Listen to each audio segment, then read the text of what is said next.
நமஸ்தே. இன்றைக்கி நம்ம கான்சனன்ஸில் காவர்கள்லேருந்து தாவருக்கு வரைக்கும் இருக்க லெட்டர்ஸ்லேருந்து வேர்ட்ஸ் மேக் பண்ணுறதை பற்றி பார்க்க போகிறோம். ப்ரீவியஸ் வீடியோவில் நம்ம அதோட லெட்டர்ஸ் எல்லாம் பார்த்தோம்.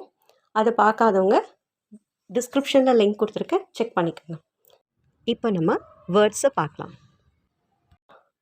கா ப்ளஸ் டா, கட். கட்னா கட் அப்படின்னு மீனிங். நெக்ஸ்ட்டு கா ப்ளஸ் தா, கத். கத்னா லெட்டர். கா ப்ளஸ் ஜா, கஜ். கஜ்னா எலிஃபண்ட்.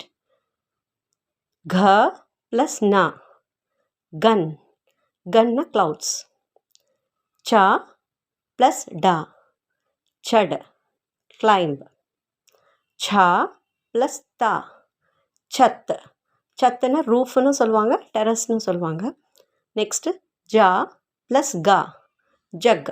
ஜக்னா ஜக். இங்கிலீஷில் நம்ம மீனிங் ஜக் சொல்கிறோம் இல்லையா, அதே தான் ஹிந்திலையும். நெக்ஸ்ட்டு தா ப்ளஸ் நா, டன். டன் மீன்ஸ் பாடி. த ப்ளஸ் நா, தன். அப்படின்னா கவோட, பசுவோட மடி சொல்லுவாங்க. லாஸ்ட் தா ப்ளஸ் நா, தன். தன்னா மணி. ஸோ இன்றைக்கி நம்ம ஒரு 10 வேர்ட்ஸ் இந்த கான்சனன்ஸ், அதாவது காவர்கள்லேருந்து தாவருக்கு வரைக்கும் இருக்க வேர்ட்ஸ் எடுத்திருக்கோம். அதோட மீனிங்கையும் நம்ம பார்த்துருக்கோம். நம்ம இந்த வேர்ட்ஸ் ப்ரொனவுன்ஸ் பண்ணும்போது அது லாஸ்ட்டில் கா இட் அப்படின்னு சொல்லக்கூடாது, கா டா தான் சொல்லணும். ஸோ 2 லெட்டர் ஃபார்ம் ஆகும்போது உங்களுக்கு அந்த சவுண்ட் வரும். ஸோ இந்த வீடியோ உங்களுக்கு பிடிச்சிருந்துன்னா லைக் பண்ணுங்கள், ஷேர் பண்ணுங்கள், சப்ஸ்கிரைப் பண்ணுங்கள். தன்யவாத்.